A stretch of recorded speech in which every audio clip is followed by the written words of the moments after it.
પત્ની કુસુમને અવસાનને આજે 7 દિવસ પૂરા થયા છે.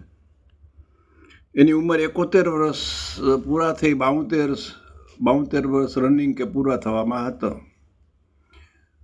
હવે એની હું પોલિસી ને બધા જે કંઈ પાસબુક હોય એ એના કબાટમાંથી શોધતો હતો. એ દરમિયાન મને એક કુંડળીનો કાગળ મળ્યો છે. એમાં અમારા ફેમિલીની કુંડળી છે.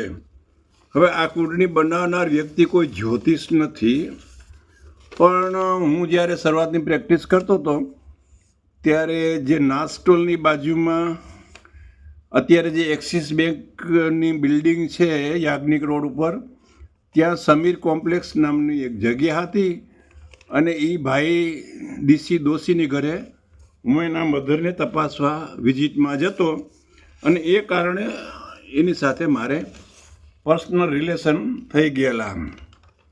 એટલે એને મને 2/20/5/99 અમારા ફેમિલીની કુંડલી બનાવી આપેલી. એમાં મારા પત્નીની કુંડલી છે. હું આ કુંડલીમાં કે જ્યોતિષમાં બહુ વિશ્વાસ કરતો નથી, પણ આમાં એક વસ્તુ મને એવી વાંચવા મળી. એના વાંચ્યા પછી મને એવું થયું કે કુંડલી જેવું કંઈક, જ્યોતિષ જેવું કંઈક ગણતરી છે. હવે આમાં હું આખી કુંડલી તો એની નથી વાંચતો. એમાં એને જે લખ્યું છે, કુસુમબેન શ્રી રાજકોટ, જન્મ સમય ને એને બધું લખ્યું છે, ભાદરવા વદ આઠમ ને એવું બધું. એ બધું મારે ડિટેલ તમને કહેવાની જરૂર નથી. છેલ્લો પેરે છે ને, છેલ્લો પેરા એ બહુ અગત્યનો છે. એ હું વાંચું છું.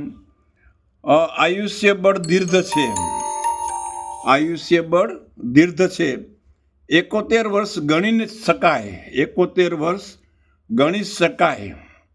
આ પ્રમાણે બધી વાતે ગુણ ગ્રહો સારા જ છે. ધનવાન, આયુષ્યવાન, પુત્રવાન ત્રણેય સારા છે. લકી સ્ટાર છે 20/5/99, DC Doshi, Samir complex, Yagnik road, Rajkot. આમાં એને ચોખ્ખું લખ્યું છે કે 71 વર્ષ ગણી શકાય. 71 વર્ષ ગણી શકાય એટલે મારી વાઈફનું મૃત્યુ થયું ત્યારે 72 વર્ષ જેવું ચાલતું હતું. શી કમ્પ્લીટેડ 71 યર્સ ઓલરેડી. એટલે 1± તો કોઈ પણ જગ્યાએ થઈ શકે. એટલે 71 વર્ષ એને 99ની સાલમાં લખેલું છે, જે માને એવું લાગે છે કે પૂર્ણ સત્ય છે. ખૂબ ખૂબ આભાર. જય શ્રી કૃષ્ણ, જય જલારામ.